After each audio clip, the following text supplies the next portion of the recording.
You're listening to the SBA Loan Experts Podcast, your source for information, tips, and education on the SBA loan program from SBA expert Chris Hurn, founder and CEO of Fountainhead, the nation's leading non-bank SBA lender.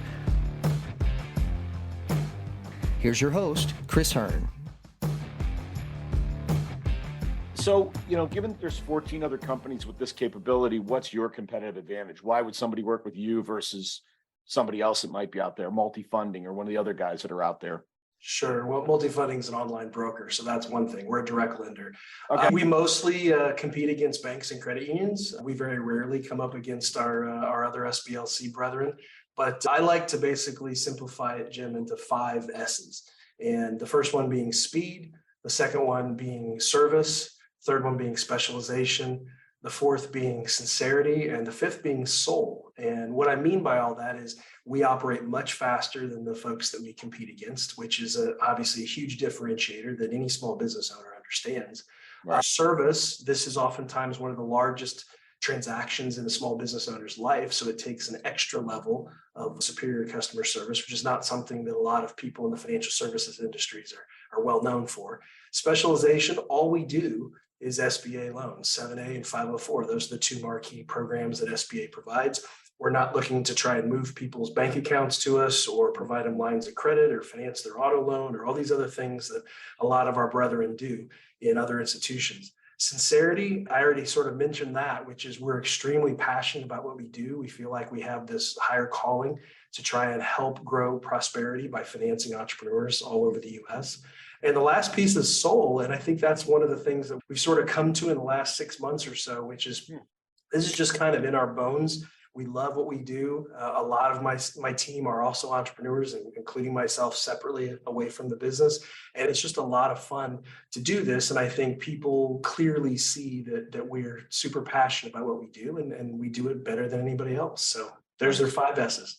Cool. Awesome. So what percentage of the revenue recurs every year versus have to go find? I guess these loans last for a while, so you're servicing them and so forth. But in terms of your revenue recognition, is it upfront? Is it over time? What's the recurrence rate?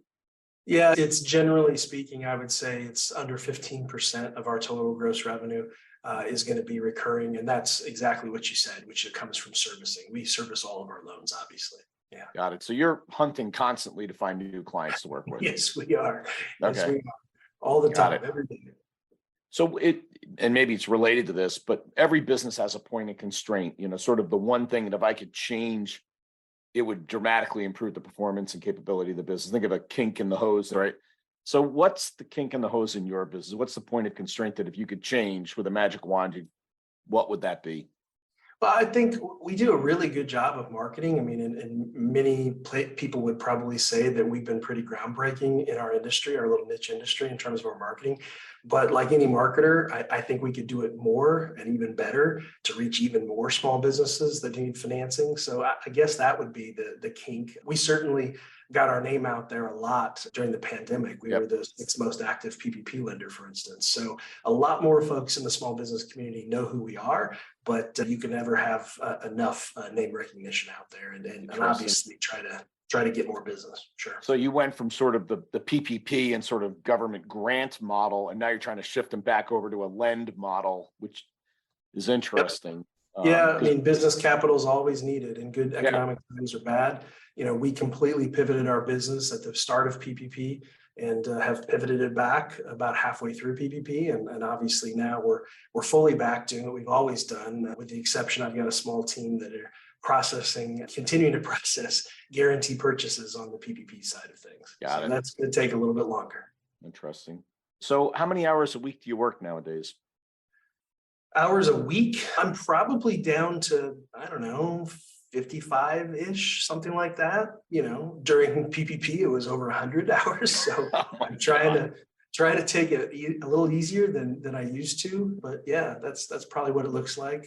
Yeah. Well, that's right about average for CEOs. 55, 60 hours is right about on the button. I mean, the problem is when we're awake, we're thinking about it. That's so right. How many hours do I work is like a weird question. But Yeah. That's, sometimes if I don't sleep well, I'm putting in time right there as well. Laying there, eyes open at 2 a.m, right? That's right. That's right. So can you name one responsibility that you fully delegated in the last 6 months? So sort of as you elevate your game, said, all right, I'm no longer doing this. I'm handing it over to X.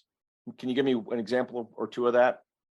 The one that comes up, which is that we just onboarded a new software platform. And if you knew me better, you'd realize I'm one of those guys that must have an extra magnet in my body. And I just short circuit every technology thing there is. So it was not only a good use of my time not to be involved in the onboarding, but also because I probably would have screwed something up. So you had nothing to do with it. You said, yeah, let's buy it, and then backed out.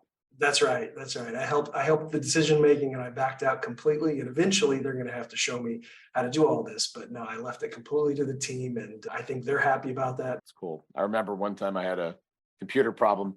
3 IT guys show up and they're helping me. And I'm like, is this what happens for everybody in the company? They go, not exactly. Yeah. I'm that guy. You're that guy. They send the 3 IT guys too. Yeah. So, you've done this 2 embodiments and most recently this one.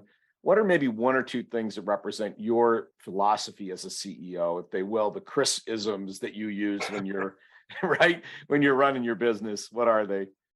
I mean, probably the 2 most that I'm known for is fanatical follow-up. I mean, I think in this day and age, our culture, it's a lot of salespeople fire off a voicemail or an email and that's it, one and done. In our business, a lot of things are outside our control. We're relying on people to submit documentation for us.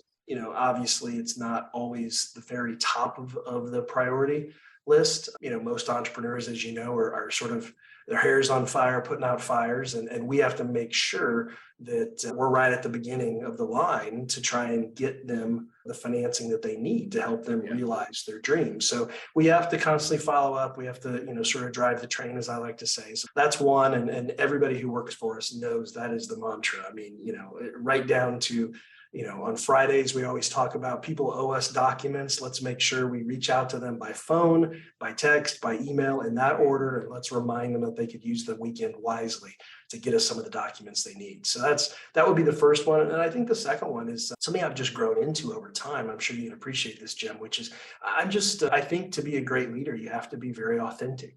People have to understand who you are. You need to be comfortable in your own skin, and you need to be fine projecting that to your people and outside your company. So I think those would probably be the 2 things that come to mind. Nice. You ever fired anybody on that fanatical follow-up topic, like they weren't, and so they didn't belong here? Yeah, actually I fired a couple. Yeah. Not surprised. Hey everyone, thanks for listening to today's episode. Be sure to subscribe to our podcast to be notified weekly of new episodes, and head over to fountainheadcc.com for more about our SBA 7A and SBA 504 resources. Also, give us a follow. You can find us by searching Fountainhead on any of your favorite social media channels. Thanks again, and we'll see you next week. Today's episode is brought to you by Fountainhead, the nation's leading non-bank SBA lender. Fountainhead's team of SBA experts will guide you through every step of the process and get your loan closed faster and more efficient than any bank. Apply today online at fountainheadcc.com. Thanks for listening, and we'll see you next time on the SBA Loan Experts Podcast.